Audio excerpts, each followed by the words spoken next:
السلام علیکم. د هلمند ملي رادیو درنو اوریدونکو ستړي مشه، وخت مو بخیر. د بدلون خبرونه د چې وړاندې کول ته زه فرید الله خیال راغلم. درنو اوریدونکو، د چې روژه مبارکه میاشت د تقوا لپاره یوه تر ټولو بهترینه میاشت ده او په دغه میاشت کې ډېر خلک عبادات، اذکار او د ترڅنګ د قرآن کریم تلاوت ډېره زیاته پاملرنه کوي او ښه عملونه ترسره کوي. خو اوس پوښتنه دا ده چې دغه ښه عملونه څنګه له روژې میاشتې وروسته د ځان لپاره عادت ګرځولی شو. نن به په دغه خپرونه کې پر همدې موضوع باندې بحث وشي. په خپرونه کې راسره د هلمند پوهنتون د دعوت او ارشاد امیر هغلی مولوي عبدالقیوم ذاکر صاحب میلمه دی. ذاکر صاحب ستړي مشئ، په خیر راشئ خپرونې. مننه. تاسې او ستاسې د راډیو له طریقه ټولو قدرمنو اورېدونکو ته سلامونه او نیکې هیلې وړاندې کوم په دې هیله چې جوړ او روغ یاست. ډېره زیاته مننه مولوي صاحب، کور مو ودان چې بلنه مو ومنله او خپل ګټور معلومات له اورېدونکو سره شریکوئ. خوشحاله اوسئ، ژوندي اوسئ، الله مو وسات. ډېرې زیات مننه مولوي صاحب. پیل کې که دا راته ووایئ چې په اسلام کې د لږ خو دوامدار عملونو ارزښت څه دی او ولې پر دوامدار عمل ټینګار شوی دی؟ مننه قدرمن خیال صاحب، ډېره ښه پوښتنه ده چې لږ او دوامدار عمل څه ارزښت لري او ولې ټینګار باندې شوی دی. اصلا کې د دې پوښتنې جواب نبی کریم صلی الله علیه وسلم په یو حدیث کې کړی دی. پیغمبر علیه الصلاة والسلام فرمایي: اعوذ بالله من الشیطان الرجیم، بسم الله الرحمن الرحیم، احب الاعمال الى الله ادومها وان قل، او کما قال رسول الله صلی الله علیه وسلم. نبی کریم علیه الصلاة والسلام فرمایي چې بهترین عمل د الله جل جلاله په دربار کې هغه عمل دی چې دایمي وي ولو که لږ وي. حدیث کې صراحتا راغلی دی. اوس دې حدیث کې خو دا معلومه سول چې دایمي عمل الله ته خوښ دی او دا د شریعت حکم سو. ولې خوښ دی؟ حکمت په دې کې څه دی؟ یو وجه علماء کرام فرمایي چې په دې عمل کې چې دوامي وي د انسان د روح او نفس روزنه ده. کله چې یو کار په دوامداره توګه سره ترسره کیږي، هغه انسان په عادت او طبیعت باندې بدلیږي. دا کار د نفس په کابو کولو کې او د ایمان په ساتلو کې تر ټولو یو بهترینه او اغېزمنه لاره ده. نو په دې خاطر باندې دایمي عمل ته نبی کریم صلی الله علیه وسلم بهترین ویل. دویم وجه دا چې انسان طبیعي ده چې کله ناکله ستړی کیږي. که څوک داسې وي چې دایمي عمل وکړي، نو دا معنا چې د اصلا کې مقابله او مقاومت د ستړیا سره کړی دی. نو دا عمل الله جل جلاله په دې خاطر باندې بهتر دی. او دریم دا دی چې دا د بیکاری او د غفلت مخنیوي دی. کله چې څوک هر ورځ لږ لږ عبادت کوي، مثلا 2 رکعاته نفل کوي یا تسبیحات وي، دا د دې سبب ګرځي چې دا سړی ګویا کې دایما د الله سره په رابطه کې پاتې سو. او د الله سره مهم شی چې په رابطه کې پاتې کېدل دي. لکه علماء کرام فرمایي چې په اسلام کې یوازې د ثوابونو جمع کول نه دي مطلب، بلکې د ثوابونو ترڅنګ سړی باید داسې خپل شخصیت جوړ کړي چې د الله جل جلاله سره په هر حالت کې پاتې سي. په هر حالت کې انسان الته پاتې کېدلی سي چې کله یو سړی په دایمي عمل باندې اخته وي ولو که لږ وي. نو په همدې خاطر باندې چې دا د انسان لپاره د استقامت نښه هم ده. قرآن کریم کې راځي، نبی کریم صلی الله علیه وسلم ته الله پاک فرمایي: اعوذ بالله من الشیطان الرجیم فاستقم کما امرت. نبی کریم علیه السلام صحابه کرام سره ناستو. صحابه کرام ورته ویل چې یا رسول الله، سپین ږیري سولې تاسې سپین ږیري سولاس سپین ویښته مو په ږیره کې پیدا سول. نبی کریم علیه السلام ورته وفرمیل: شیبتنی هود و اخواتها، زه سپین ږیري سورت هود او د ده ورونو کړلم. نو بیا پوښتنه ځینې وسول چې ولې سورت هود کې کوم داسې حکم دی چې تاسې سپین ږیري کړي یاست؟ نبی کریم علیه السلام ورته وفرمیل چې په دې سورت هود کې د استقامت بیان راغلی دی. نو استقامت اصلا کې په واقعیت کې دا یو دروند عمل دی، ګران کار دی. او کله چې یو سړی دوامدار عمل کوي په دې کې په دین باندې استقامت دی، نو په همدې خاطر باندې استقامت یا په اصطلاح دوامدار عمل په دې باندې ټینګار هم شوی دی او دا یو بهترین عمل هم وبلل سو. بله، دې ته مننه مولوي صاحب. ولې ځینې خلک په روژه کې ډېر عبادت کوي خو له رمضان وروسته یې پرېږدي؟ اصلي علتونه یې څه دي؟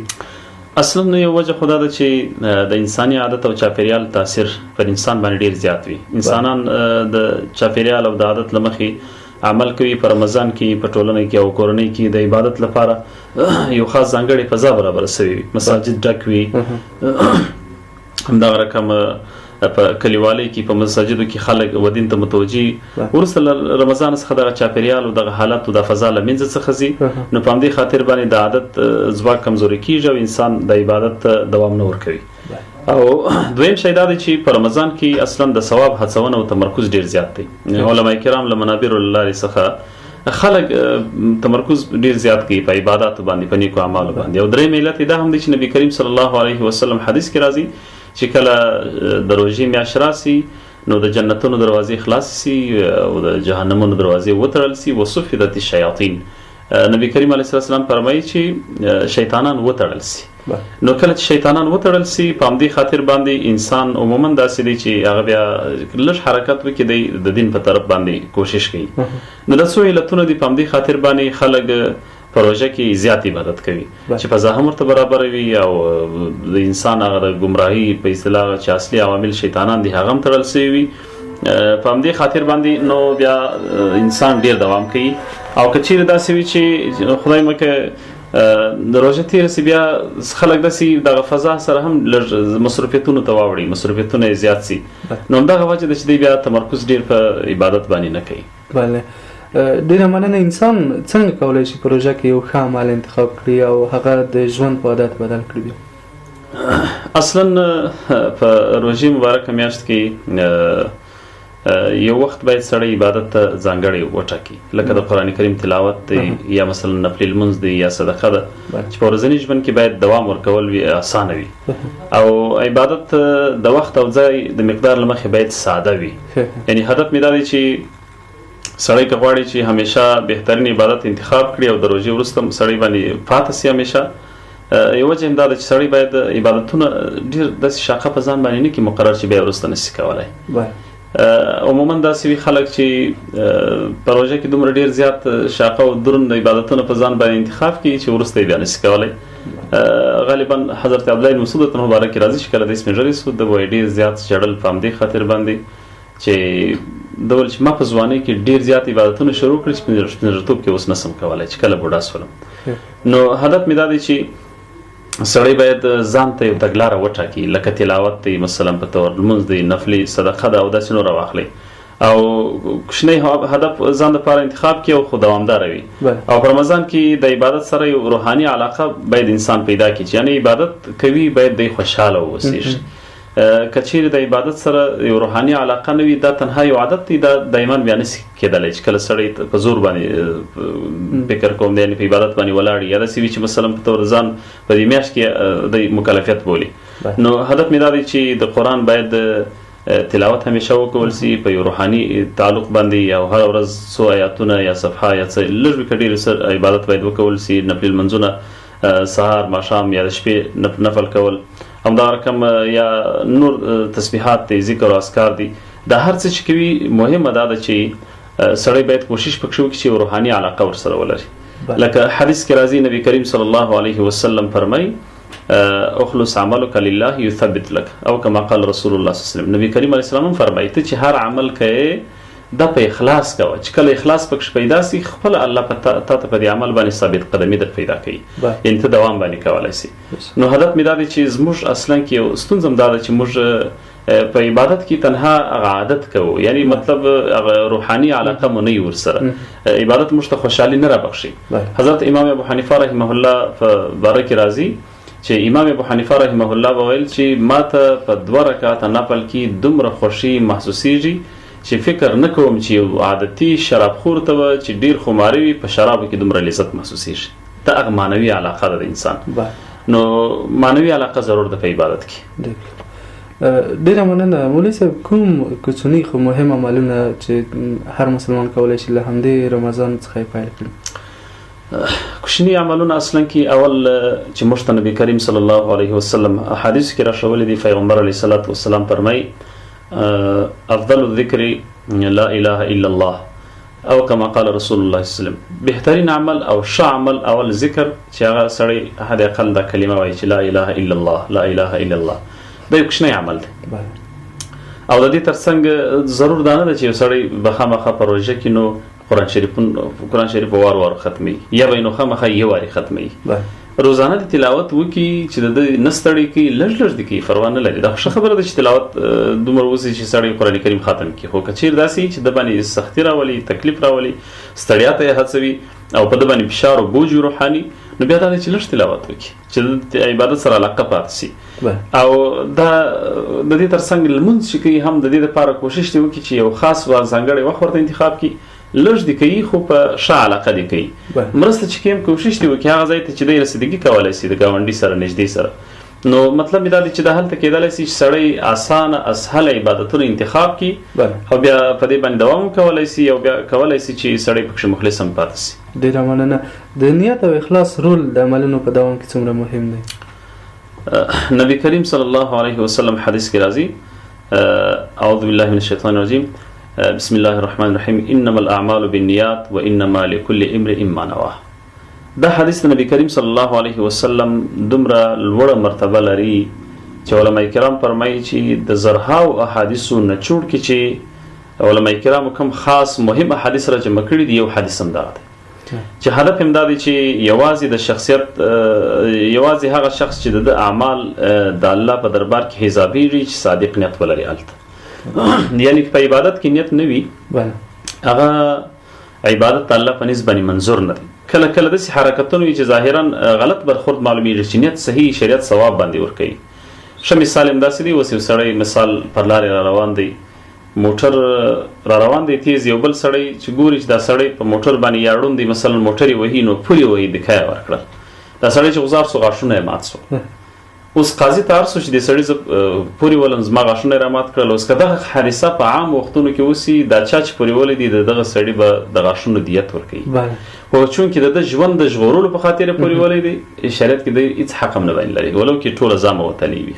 وګورئ یعنې دلته هدف اصلا کې د انسان هغه تر حرکت هر حرکت تر نیته پورې تړلی ولو کې تاثیر بیخي منفي معلومیږي، خو چې نیت اصلاح وي شریعت حساب نه ورسره کوي بلکې د عمل عبادت بولي. دا یو ښه مثال شو.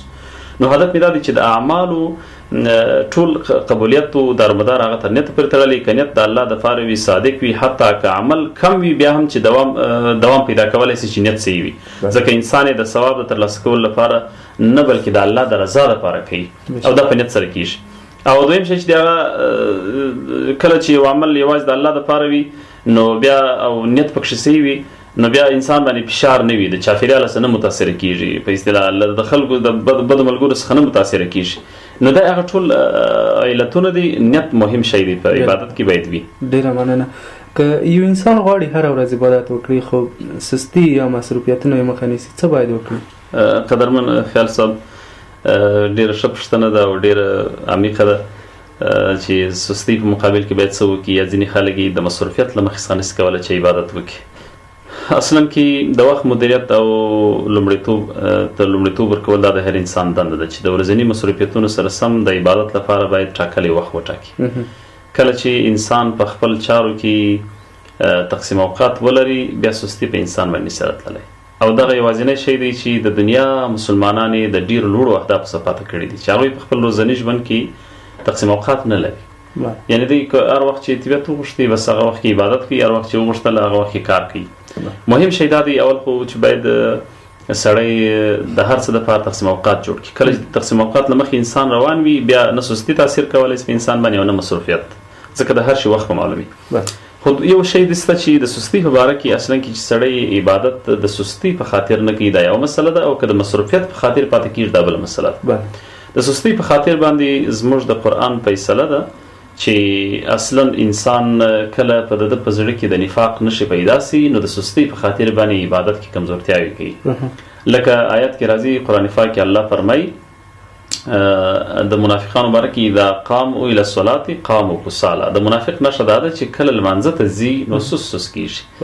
چې علماء کرام فرمایي چې اصلا کې د عبادت په عبادت کې سستی کول یا د سستی په سبب پرېښودل دا د نفاق نښه ده. نو خدای دې وکړي چې د سستي له امله څخه د ورونو څخه او د خویندو څخه عبادت فاته نه شي. دویمه لار د مصروفیت قدرمن خیال صاحب، مصروفیت چې اصلا موږ عبادت د مصروفیت په خاطر باندې نه کوو، د دې یوازینی علت دا دی چې موږ په ژوند کې تقسیم اوقات نه لرو. که موږ چې کله د روژې میاشت راتلل موږ دغه خپل 24 ساعته د ورځې زندګي دا ویشلې وای چې مثلا په پلانکي وخت کې به دا عبادت کوم، پلانکي وخت کې به دا عبادت کوم، پلانکي وخت کې به کار کوم، دومره که د تقسیم اوقات وي نو بیا هیڅ کله انسان عبادت کې سستي هم نه کوي او نه ځینې پاته کېدلی شي. بله، ډېره مننه. د ښه چاپېریال او نیکو ملګرو اغېز د عبادتونو په دوام کې څومره مهم دی؟ رسول الله صلی الله علیه وسلم فرمایي الرجل على دين خليله فلينظر احدكم من يخالل او كما قال رسول الله صلی الله علیه وسلم.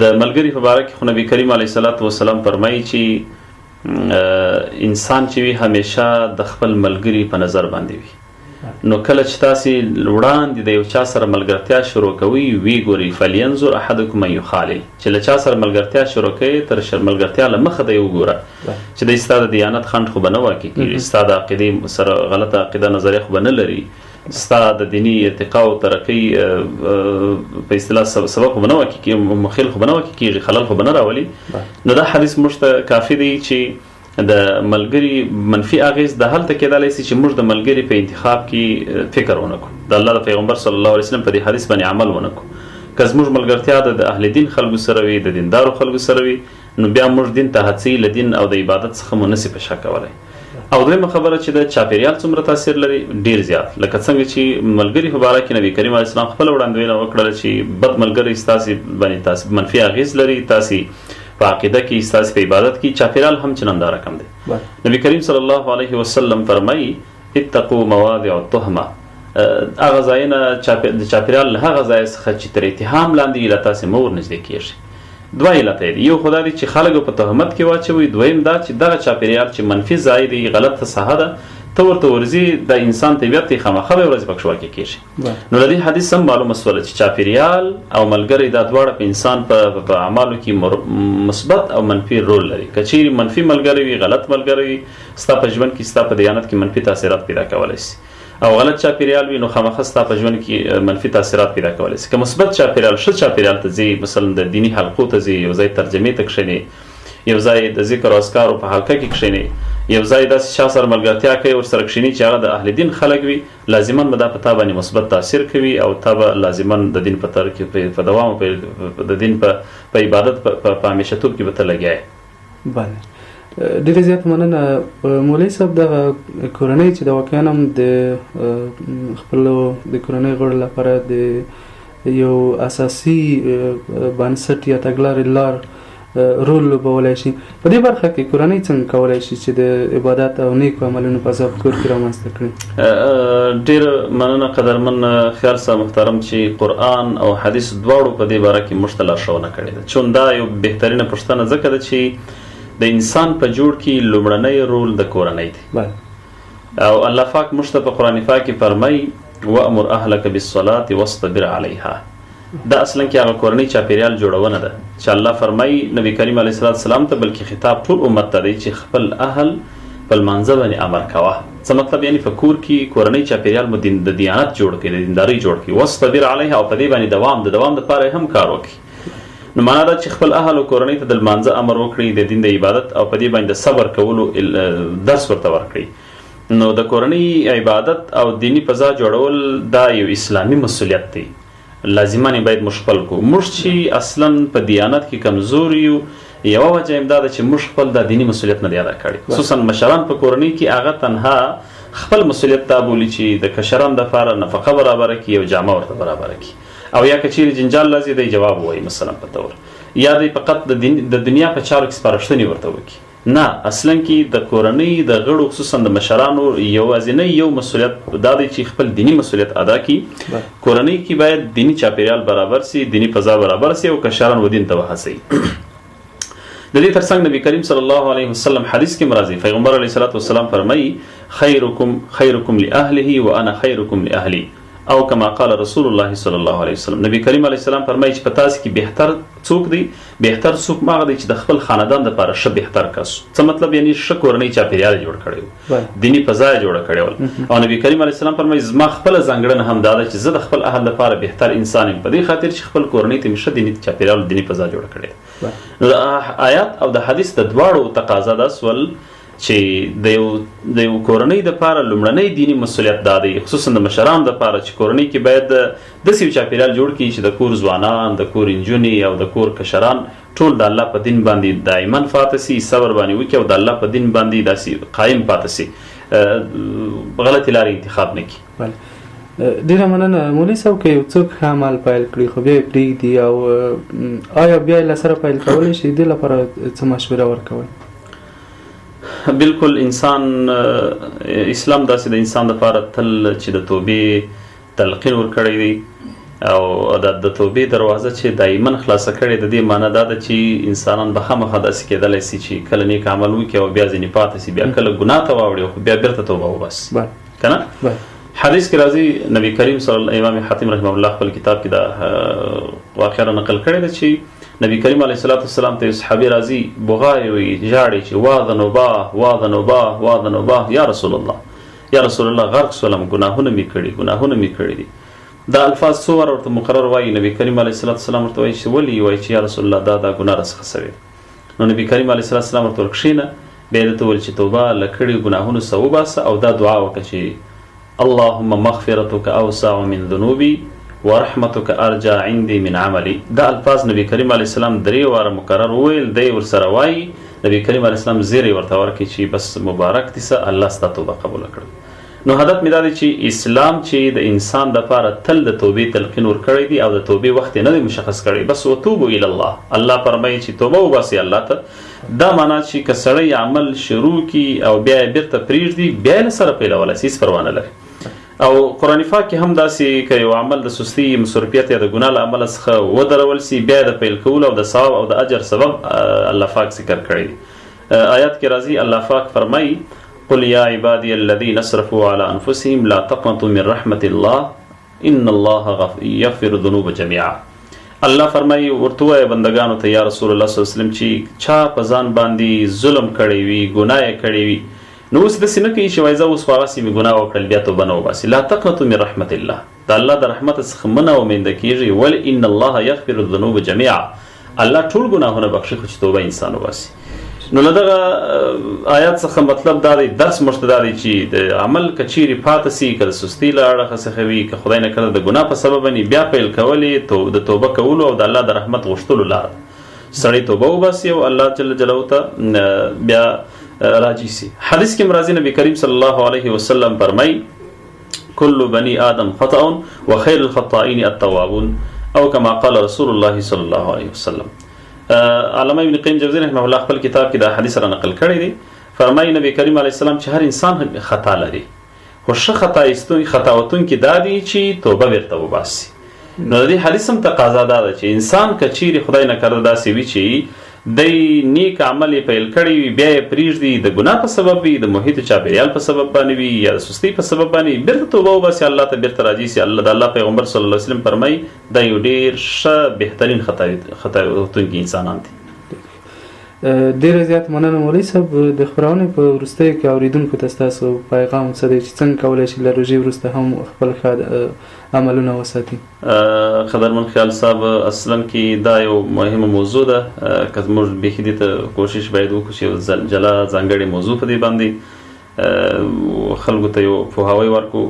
خو یو شی دا دی چې زه خلکو ته دا وایم که غواړئ چې ستاسې اعمال دایمي پاته سي قرآن کې چې الله جل جلاله څومره سپارښتنې د نیکو اعمالو کړي دي که صدقه ده که په اصطلاح نوافل دي هر څه نفلي اعمال چې دي هغه کې د روژې ټکی نه دی ذکر کړی دا تاسې په روژه کې وکړئ. هلته مطلق الله فرمایي که صدقه فرمایي نو هم وایي چې وانفقوا فی سبیل الله بس د الله دپاره یو څه وکړي. که لمونځ وایي هم هر څه چې وایي مطلق یې ویلي دي چې د آیتونو موږ ته دا الهام راکوي چې هر وخت باید سړی د الله سره په نیکو اعمالو کې فاتح سي تنها باید روژه نه وي. نو زما و د قدرمنو ورونو او خویندو ته یوه توصیه دا ده چې تاسې په روژه کې داسې مه کوئ چې دومره درانه او شاقه اعمال شروع کړي چې د روژې وروسته بیخي مطلق درڅخه فاتح سي. د اعمال داسې په روژه کې شروع کړي تقسیم اوقات جوړ کړي لږ اعمال شروع کړي چې د روژې وروسته یې هم بیا وکړي چې مخکې د دوامدار عمل باندې د هغه فضیلت کې حدیث تیر سو. یو مشوره مې دا ده چې عبادت ته باید دوام ورکړي او بهترین عمل هم دا دی چې همیشه لږ وي خو دوامداره وي. او دویم شی دا دی که چیرې غواړي یو څوک چې د روژې وروسته هم په نیکو اعمالو کې فاتح سي نیت باید سړی خالص د الله دپاره وساتي. زموږ فکر دا دی چې تنها په روژه کې عمل ډېر ثواب لري. قدرمن خیال محترم چې عمل تر ډېره پورې د دې ثواب لږ او ډېر دا تر نیته پورې تړلې مسله ده. یعنی که یو سړی د عبادت د الله دپاره کوي او دا په ډیر اخلاص سره الله ته کوي دې سړي ته بې له روژې هم الله ډېر اجر ورکوي. څومره چې په نیت کې کمزورتیا راځي د عمل په ثواب کې هلته کمښت راځي. څومره چې نیت د اخلاص سره وي نو هلته په عمل کې الله جل جلاله ثبات ډېر ورته ورکوي. او دویم شی دا دی چې د روژې لکه څنګه چې په روژه کې ډېر ځوانان او ډېر خلک داسې ول چې مثبت چاپېریال انتخاب کړی و. زه وایم چې له روژې وروسته هم مثبت چاپېریال انتخاب کړي ملګري و کورنۍ دوستان مو د عبادت ملاتړ وکړي او د لړۍ مه پرېږدئ پسې باید پرې نه ښول سي او کوشش وکړي د دې چې دغه څومره وخت مو په روژه کې د الله او دین ته ورکړی و دا د روژې وروسته هم د الله دین ته ورکوي. اوس تقریبا تاسې عادت سوي یاست، نو دا سپارښتنې دي قدرمنو ورونو او خویندو ته چې کوشش دې وکړي چې اعمال د روژې وروسته هم داسې جاري وساتل سي تر څو دایمي عمل پاتې سي او د الله جل جلاله طرف څخه بیا موږ د هغه فیوزاتو مستفیض سو چې د الله پیغمبر صلی الله علیه وسلم په خپلو حدیث کې فرمایلي دي. ډیره زیاته مننه مولوي صاحب، تور مو ودان چې بلنه مو منله او خپل معلومات مو له اورېدونکو سره شریک. قدرمنه له تاسو څخه هم مننه کوو، ژوندی اوسئ، خوشحاله اوسئ او ټولو قدرمنو اورېدونکو او دا چونکې د روژې وروستنۍ لسیزه ده، د دعاګانو درخواست دی، الله مو وساته. السلام علیکم. ډیره زیاته مننه. د هلمند ملي راډیو درنه اورېدونکو دا د بدلون خپرونه چې ما فرید الله خیال تاسو ته وړاندې کړه. د خپرونې ګټور معلومات تاسو ته د هلمند پوهنتون د دعوت او ارشاد امیر مولوي عبدالکریم ذاکر صاحب وړاندې کړل. ډیره زیاته مننه. بیا هم ترې کوو تاسو ته ښې چارې لوی علامه مل شه.